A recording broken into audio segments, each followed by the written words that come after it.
자, 그러면 이제 앞전 시간에 이제 전기에 사용하는 우리가 이제 기호에 대해서 얘기를 쭉 하고 이제 본질에 이번에는 이제 그들의 이제 본질에 대한 거를 한번 내 나름대로의 개념을 설명을 하는 거다 하는 겁니다. 이제 여기도 이제 사실 많은데 이제 하나하나 차근차근하게 보는데요. 먼저 우리 머릿속에서 없애야 될 것이 용어는 정확해야 돼요. 자, 안 보고도 뭐가 됩니까? 컨덕턴스, 서셉턴스, 어드미턴스 이렇게 표현을 하는데 이거를 잘 알아두셔야 돼요.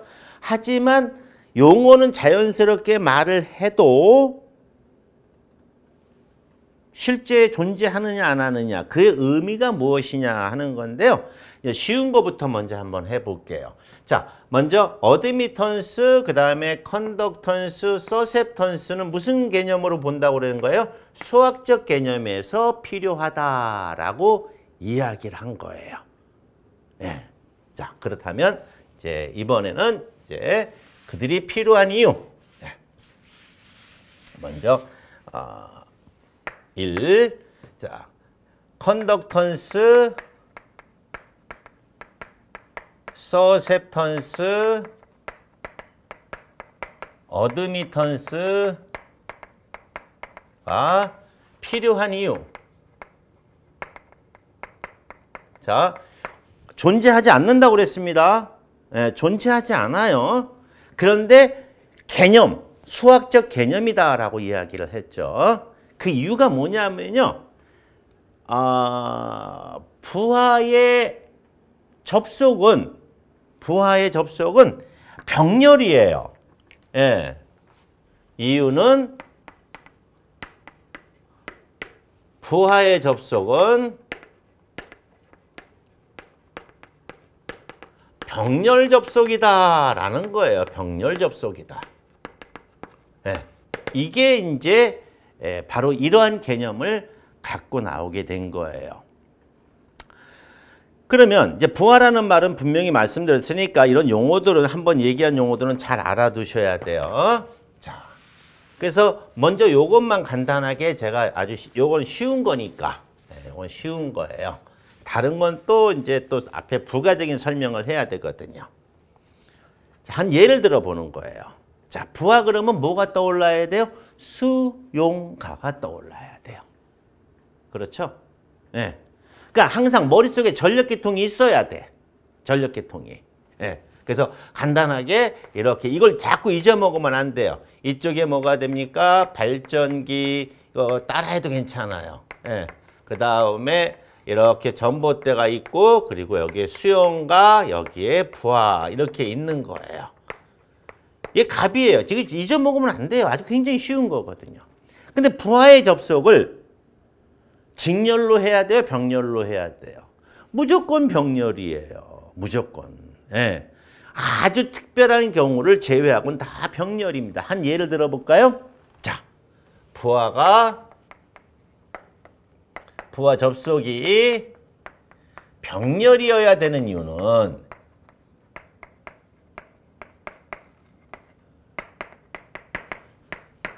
자, 우리 집에 부하가 뭐 있을까요? 전등도 있고 세탁기, 냉장고 뭐 다 이렇게 있는데 제가 한번 예를 들어 볼게요.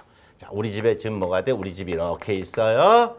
자, 여기에 220V의 직류건 교류건 관계가 없는데 전력회사에서 받는 게 뭐가 돼요? 교리니까 이제 교류 표현을 해놓은 거고 하나 플러스 마이너스 전기 들어오는 거예요. 전압이에요. 전압. 수압이에요. 수압.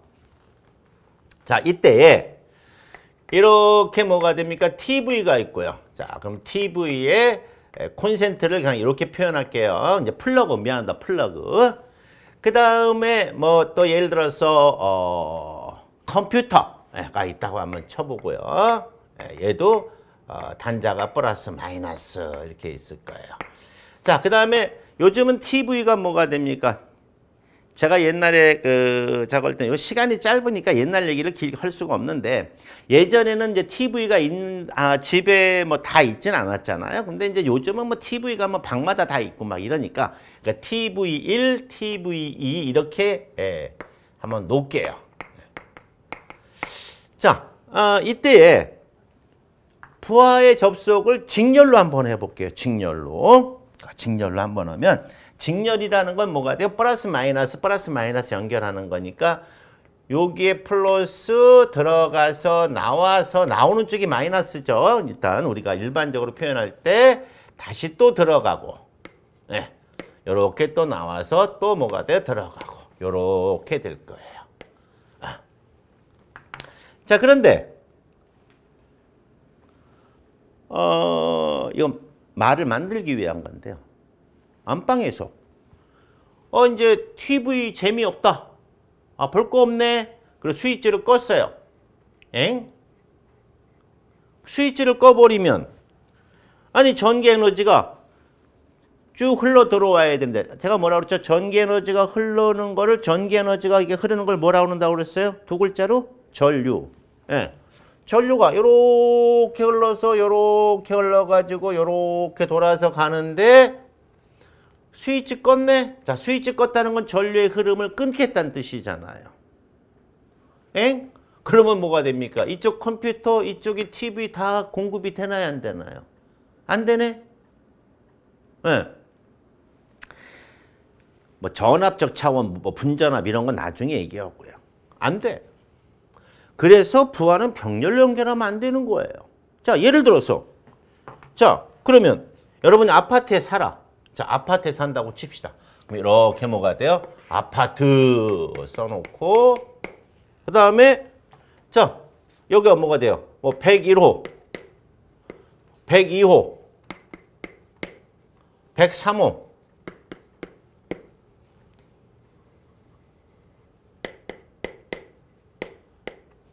그런데 102호가 휴가 갔어. 휴가 가버렸어. 스위치 껐겠죠. 그럼 101호, 103호는 102호가 돌아올 때까지는 전기를 쓸 수가 없네요. 예. 그래서 이거는 모든 부하는 다 병렬이에요. 네. 자, 그러면 어떻게 되느냐 하는 거죠. 이거를 이제 표현을 이제 해서 병렬은 직렬이면 안 되는 거죠. 무조건 안 되는 거예요, 이거는요. 예. 그럼 부하가 어떻게 들어가야 돼요? 자, 플러스 선이 이렇게 하나 가고 마이너스 선이 이렇게 하나 가면서 여기에 TV1 예. 그 다음에 아까 컴퓨터라고 그랬죠? 컴 그리고 TV2 예. 이렇게 스위치가 연결이 돼줘야 되죠. 이렇게 그래야 TV1 보면 이렇게 뭐가 돼요? 전류가 흐를 것이고 그 다음에 컴퓨터를 켜면 컴퓨터 전류가 흐를 것이고 공급이 되겠죠. 그 다음에 TV2가 들어가면 이렇게 될 거예요. 자, 그러다 보니까 각각에는 하나의 전류가 흐르지만 여기에는 뭐가 돼요? 전류가 합해져 흐르게 되죠? 예. 그래서 우리가 보통 표현을 할 때 이렇게 되는 거를 이렇게 표현해요. 여기가 뭐 I1, 얘는 I2, 여기는 뭐가 됩니까? I3 이렇게 표현을 하고요. 여기는 우리가 I1 플러스 I2 플러스 I3 이렇게 표현이 돼야 되는데 조심할 거는 움직이는 거는 다 뭐예요? 모르 계산해야 돼. 계산 개념이 무슨 개념? 운동 에너지의 개념이니까 벡터로 가야 된다는 거예요. 그래서 점을 항상 찍어줘야 돼요. 이렇게. 네. 이거를 그냥 우리가 세 번 쓰면 백목도 많이 쓰고 시간도 많이 걸리고 저 같은 경우는 뭐가 됩니까? 팔이 짧아서 힘도 많이 걸려. 그러니까 뭐가 돼요? 간단하게 뭐라고 표기를 해요? I라고 표기를 하죠. 그래서 이렇게 표기를 하고 이거를 할 때 뭐가 돼요?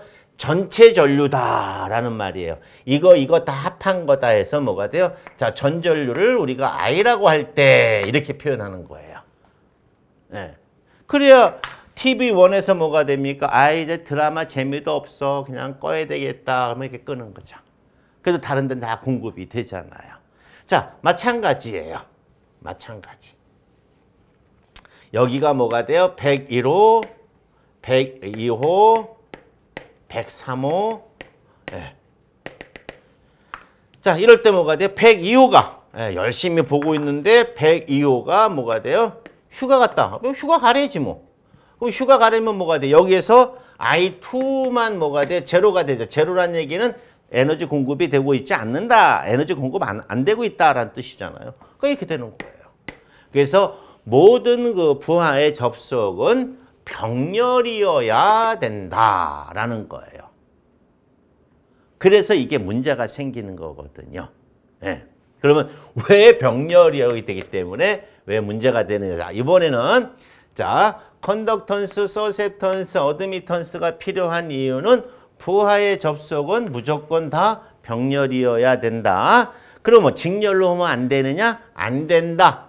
직렬로 하면 안 된다. 모든 거는 부하는 다 병렬로 해야 된다. 그랬더니 또 이런 거 하지 마세요. 무조건 뭐가 돼요? 무조건 다 병렬로 해야 되느냐? 특수한 목적을 가졌을 때는 직렬로 하자. 예, 예를 들어 직렬 공진 같은 게 필요하다. 예? 공진인데 직렬 공진이 필요하다. 너만 들어와 하는 거죠. 직렬 공진이. 이제 그런 때는 이제 직렬이지만 일상적인 겁니다. 일상적인 부하의 접속. 이것들은 다 병렬이다라는 겁니다.